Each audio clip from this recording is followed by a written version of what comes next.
Hola, bienvenidos y bienvenidas a otro video de este canal. En el día de hoy voy a hacer un análisis y reflexión sobre la película, bueno, el título lo dice, ¿no? Sobre Bow tiene miedo. Bow, creo que así se pronuncia. Si me equivoco, pues ustedes perdonarán mi pronunciación. Eh, es un ejercicio que ya hice antes con la película de la ballena. Entonces es un ejercicio de análisis, de reflexión. No lo tomen como una crítica. Yo no soy ni actor, ni director, ni cineasta. A mí me gusta el cine, pero solamente pues me gusta, no lo practico, pues, o sea, no tengo dotes para criticar la película desde ese lugar. Como les digo, es un ejercicio de reflexión porque creo que esta película se presta bastante bien para hacer este tipo de ejercicios, ¿no? Entonces, habiendo dicho eso, también este es un análisis y una reflexión que no busca imponer no buscan poner ninguna verdad ni ninguna perspectiva sobre cómo ver la película, ¿no? Es simplemente mi interpretación, mi reflexión, mi análisis. Por lo mismo está abierto a dudas, a comentarios, si ustedes quieren decirme algo respecto a lo que digo, si ustedes creen que los conceptos que yo voy a presentar están erróneamente planteados, pues háganmelo saber, ¿no? Entonces, ese es el motivo de este análisis. Y pues bueno, para iniciar a decir o sí pedirles que antes de ver eh, este análisis, pues vean la película tal cual, ¿no? Creo que muchas personas um, la película ya está generando cierta polémica, cierta controversia, porque primera es una película de un director que se ha vuelto como muy popular, pero desde un modo muy peculiar, porque las películas que ha hecho tienen como un corte. Sí tiene una película de terror tal cual, o tiene varias. Creo que tiene El legado del diablo, que esa es una película de terror como muy clara, ¿no? O sea, como que ahí no hay como tanto espacio en qué género meterla. Que tiene buenos actores, pero también tiene Midsommar o Midsommar, como ustedes lo quieran pronunciar, que junto con esta, con la de Bow tiene miedo, como que se ha generado un medio debate ahí sobre qué género es, ¿no? La de Midsommar decían que era de terror, terror psicológico. A mí no me pareció en ningún momento de terror, pero sí se me hizo una película muy impactante, muy fuerte. Y Bow igual, a mí me llamó mucho la atención que en el cine, en el género, dijera que era comedia, comedia de terror, terror comedia, una cosa así. A mí no se me hace una comedia en ningún momento. De hecho, me llamó mucho la atención que en el cine, que en la sala de cine donde yo estaba, había como que personas que se reían de ciertas cosas que a mí en ningún momento me dio risa ni gracia la película. Al contrario, es una película muy tensa, muy provocadora, que genera muchos cuestionamientos, y creo que eso es lo más importante de la película. Entonces, eso, sí recomiendo mucho que la vean primero. Sí lo vale la entrada del cine, las palomitas o el refresco, lo que ustedes quieran. Es una película larga, es una película pesada, es muy lenta al inicio, es muy tensa, pero independientemente de si les gusta o no, sí les recomiendo verla, porque creo yo que esta película, bueno, ya están interrumpiendo, no importa, esta película pues para mí logra lo que el arte, el cine en sí le corresponde generar, que es provoca muchas cosas en el espectador. Es un viaje psicológico muy denso, muy pesado, muy complejo, muy complicado, muy confrontativo a veces. Y creo que es una película, si ya entramos en un territorio psicológico.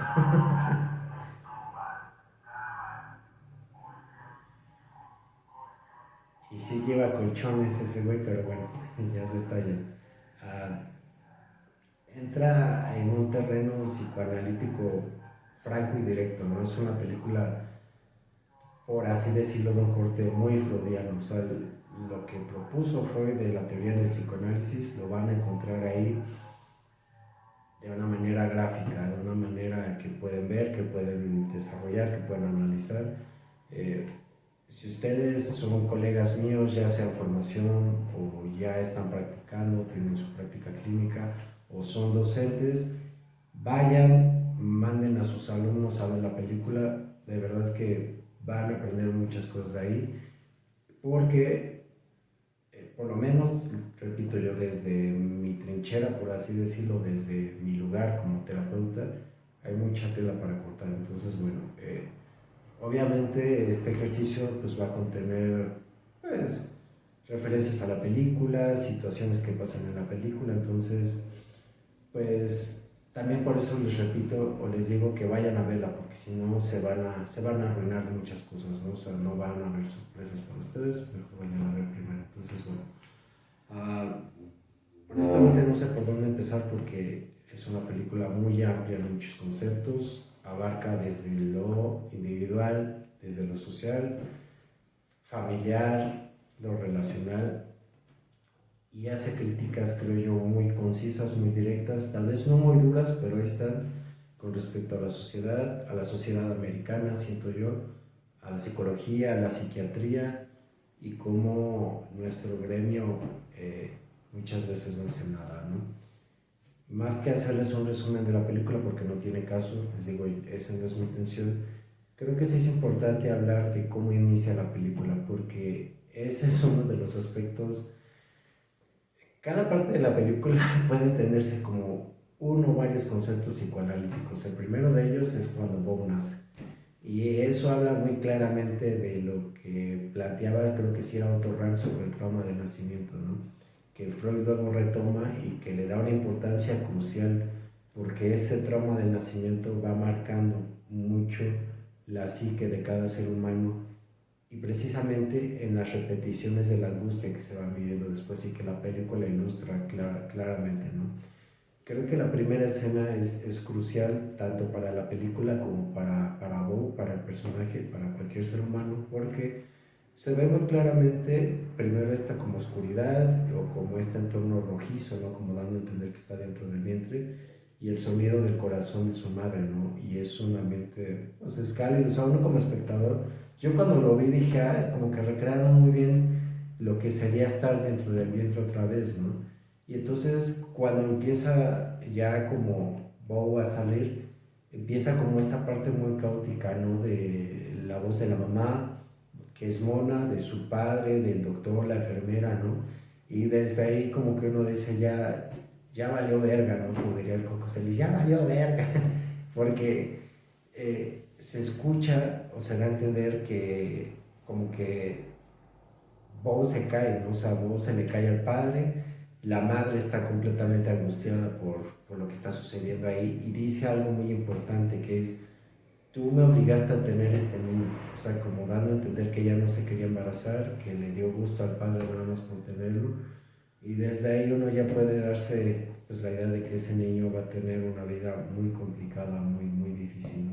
Y entonces eso, pum, pues ya nos lleva como al presente de Bob, que ahí se pueden ver muchas cosas, ¿no? Creo que ahí se pueden hacer dos lecturas muy interesantes desde de la película y desde la película, ¿no? La primera es que como Bo vive, o sea, sale del cuarto del consultorio de su terapeuta, que ese terapeuta es un mierda, es una cagada, o sea, perdón por decirlo así, pero creo yo que ese terapeuta ilustra a muchos colegas del gremio que no les importa lo que en realidad los pacientes tengan que decir. Creo que el hecho de que corte o no permita que Bo hable de su sueño, que es muy importante porque los sueños si tienen un contenido onírico, tienen un contenido que no tiene lógica, pero muchos sueños también hablan de contenido que está reprimido y que no es una invención nada más o que no tiene nada más que ver con un deseo reprimido, ¿no?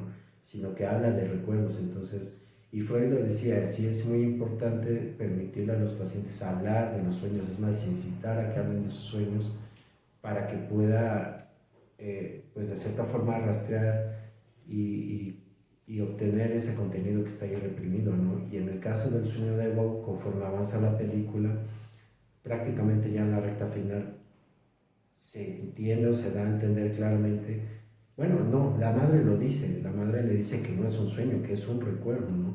Y que es un sueño que, bueno, después retomaré porque es muy importante, porque tiene que ver con un recuerdo que deja ver muy claramente cómo la madre reprimía a Bob y cómo reprimía estos los pequeños vistazos o deslumbramientos de esta rebeldía que era necesaria para hoy, que es necesaria para cualquier ser humano, no solo en la niñez, sino en la adolescencia y en la adultez. Porque esta película, les digo, habla de muchas cosas, pero de manera más concreta, en términos psicoanalíticos, en conceptos psicoanalíticos, que creo que habla de la neurosis, de la psicosis, del complejo de castración y cómo o qué es lo que pasa cuando no se instaura la castración, ¿no? Cuando no se instaura la falta, ¿no? Que es todo lo que va provocando la problemática, por así decirlo, más bien todo el sufrimiento y el malestar de Bob, ¿no?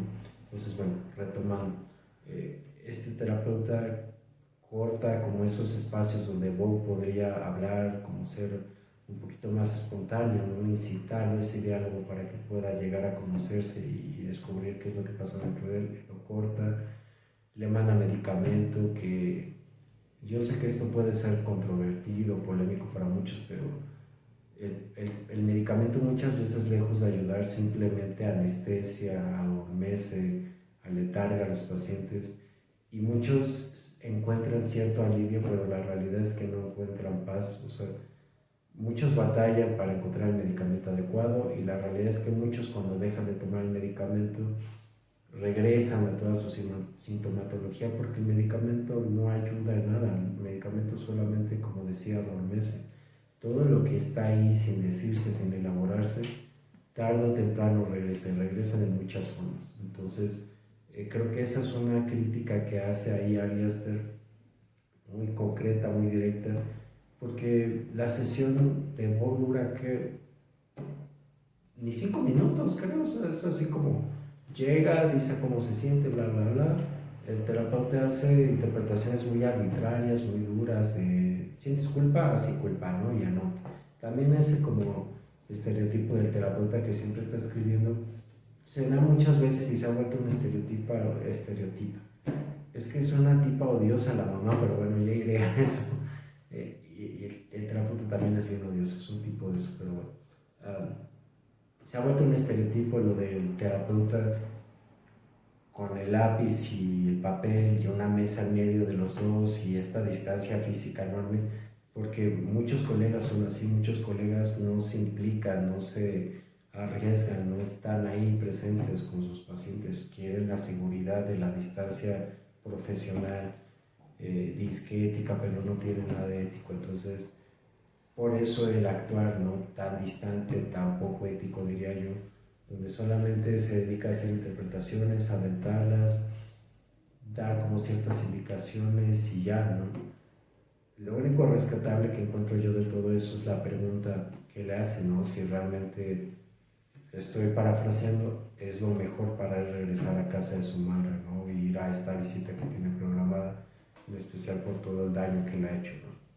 Ya después se descubre que el terapeuta pues está totalmente comprado y coludido con la madre y eso nos va a llevar a otro punto que también es muy interesante, creo yo, pero bueno.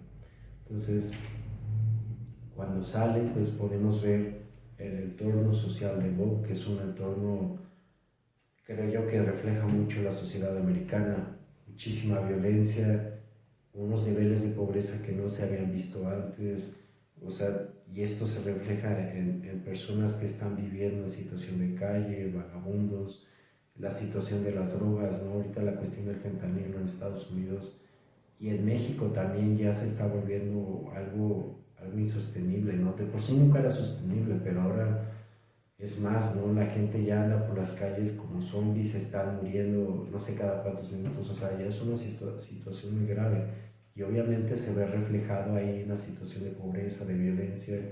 También esta cuestión de la sexualidad en toda la película está presente y a mí me gusta mucho eso porque en realidad, aunque muchos son muy críticos de Freud y de cómo propuso todo lo que propuso con respecto a lo sexual, eso en realidad nunca ha dejado de ser que al gremio, a mi gremio, todavía le asuste mucho hablar de sexualidad, del sexo como tal, del género, de cómo lo vamos viviendo día a día, del deseo, y que no quieran confrontar todo eso es muy distinto a que eso deje de estar. O sea, ahí está, ¿no? Tan simple y sencillo por el hecho de que Bow vive arriba de un cine porno, ¿no? Entonces, y es como cine porno prostíbulo, o sea, se da a entender como todo eso, ¿no? Entonces, creo que queda muy claro cómo es la sociedad americana desde ahí, ¿no? Violencia, los policías de gatillo fácil, ¿no? Que cuántos casos no nos hemos escuchado últimamente donde la policía dispara por cualquier cosa, ¿no? Por cualquier motivo y que parece que están tomando acciones, pero bueno. En México la historia no es muy distinta, ¿no? Aquí, lo que aquí pasa es que antes de pegarte un tiro, te torturan, te roban, te pasean por los cajeros para sacarte todo el dinero, o sea, está peor, creo yo, pero bueno. Entonces creo que desde ahí va siendo un reflejo de la sociedad americana y decía, creo que también se puede prestar una doble lectura.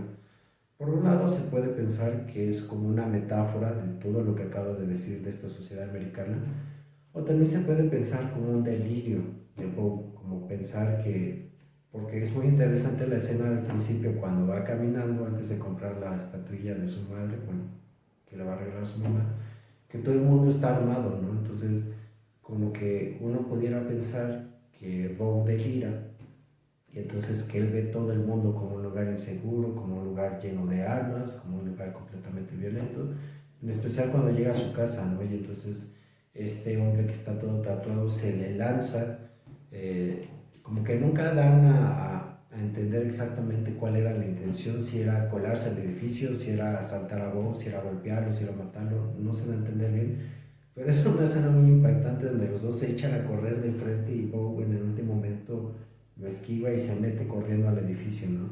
Entonces, les digo, hay esta doble lectura donde es como la metáfora de la sociedad donde vivimos o el delirio que vive Bo precisamente por toda esta cuestión de la no castración, de la relación con su madre, de ser el falo de la madre, o sea, después llegar a todo eso. Pero creo que se juegue un poco con esta ambigüedad ayuda mucho que la película sea impactante porque creo yo, y platicando un poco con Fer, que es mi novia que me ayuda a grabar, como que sí da esta doble sensación, ¿no? De pareciera que es el delirio, pero pareciera que es una metáfora, entonces creo que eso sacude mucho, ¿no? Y por lo poco que yo pude ver de las personas que estaban a nuestro alrededor, muchos sí estaban muy incómodos, muchos estaban como de hecho, yo me acuerdo que un hombre se empezó a ahogar, empezó a toser en ciertas escenas, se ve que algo le movió. La fulanita que estaba justo al lado mío, igual en algún momento gritó así como bolas, ¿no? Como muy sorprendida de lo que pasaba. Entonces, está muy interesante cómo lo va planteando ahí este hombre, este Arister.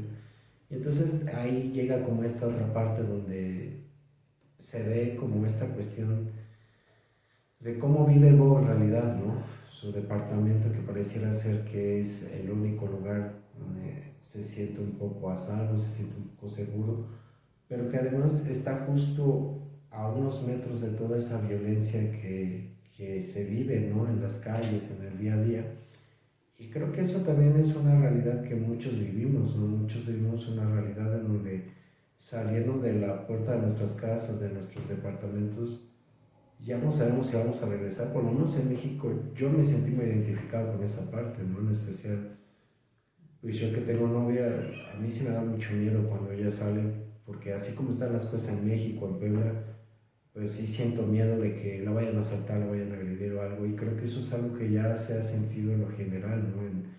En los medios sociales, en las noticias, como que ya en las noticias pareciera que están cediendo un poco a eso y no están tan apegados, bueno, sí, ¿no? A la agenda política, como que ya dan a conocer un poco más de todos los casos de violencia que vivimos y es una violencia muy tremenda, ¿no?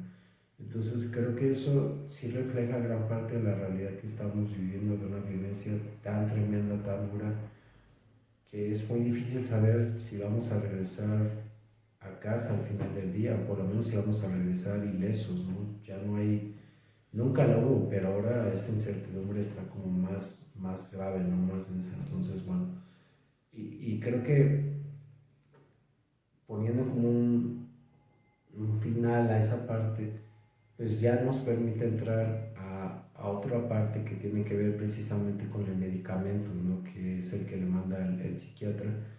Y es muy interesante cómo el psiquiatra le dice de manera muy concreta que se tiene que tomar el medicamento con agua, ¿no? Y entonces se da este corte de agua, o no tiene agua, pierde las llaves, no las pierde, se las roba, y entonces ya no puede ir a ver a su madre, ¿no? Y entonces se genera todas estas complicaciones donde se queda fuera de su casa y todos estos fulanitos y fulanitas se meten a su casa y hacen un despapalle y la destrozan y todo. Y creo que eso también pues es reflejo un poco de la violencia, como digo, que estamos viviendo, pero desde ahí ya te dejan ver que la madre de Bo controlaba toda su vida. O sea, cuando acaben de ver la película creo que pueden coincidir conmigo en el hecho de que pues es obvio porque hay videos, hay fotos ya en la parte final de la película de Bo dentro del departamento que su mamá tenía. Y entonces se da a entender claramente también porque uno se da cuenta que el terapeuta estaba coludido, comprado por la madre, que la madre, al controlar todos los aspectos de la vida de Boone, siempre trató de mantenerlo en una vida totalmente angustiante. Y creo que el título de la película queda perfecto. Boone tiene miedo, todo el tiempo tiene miedo, o sea, tiene miedo de lo que va a decir, de lo que no va a decir, tiene miedo de su entorno, tiene miedo de su madre, tiene miedo de las personas cercanas a él, tiene miedo de sus deseos, tiene miedo de sus placeres, tiene miedo de todo, porque su madre ha hecho todo para que él viva con miedo, para que el mundo sea un lugar lleno de miedo y entonces siempre tenga, por así decirlo, que estar sometido al mundo. Eso es lo más importante aquí, creo que eso es lo más importante de las neurosis y de las relaciones que este tipo de personas sostienen con sus madres y con sus padres, porque también eso nos lleva a otros temas, pero bueno, entonces creo que ahí pues va quedando bastante claro que su madre siempre estuvo como manteniendo los hilos, ¿no? Y entonces cuando Bo pues ya sale del edificio, sale este, pues encuerado porque le cae un güey de la ballena y ahí estaba ahí la araña y todo eso. No me voy a detener en ciertos elementos porque son muchos, ¿no? Si nos ponemos a analizar todo, yo creo que me aviento 5 o 6 videos o más, porque lo de la araña es una parte, el güey de la ballena es otra parte, o sea, hay muchas cosas ahí, entonces voy a tratar de ser más o menos concreto. Pero bueno, entonces cuando Poe sale y de cierta forma como que enfrenta un poco más ese mundo como tan violento, es cuando lo atropellan y pum, aparece en la casa de esta familia también muy peculiar. Y entonces eso nos lleva a otro tema que tiene que ver con los duelos, ¿no? Esta familia obviamente está viviendo un duelo, una pérdida terrible, y es muy interesante ver cómo en específico los padres están intentando adoptar a Bob para sustituir a su hijo, ¿no? Y entonces en este proceso de adopción, eh, están como, me recuerda mucho a esta película que se me olvidó el nombre, según yo hay dos versiones de esta historia, que creo que es la adaptación del libro de Stephen King, La ventana indiscreta, creo que se llama una película o libro. Está muy interesante, es la historia de un autor, de un escritor que conoce a una de sus fanáticas más acérrimas y entonces ya tiene muchos años que vi la película, disculpen si voy confundiendo cosas, pero el chiste de la película es que esta fulanita quería que el autor se quedara en su casa siempre y entonces lo cuida y es bien curioso porque para cuidarlo lo enferma, le da varias cosas para que se enferme y al final llega un punto en donde él una vez intenta escapar, entonces ella le rompe la pierna, ¿no? En una escena muy brutal.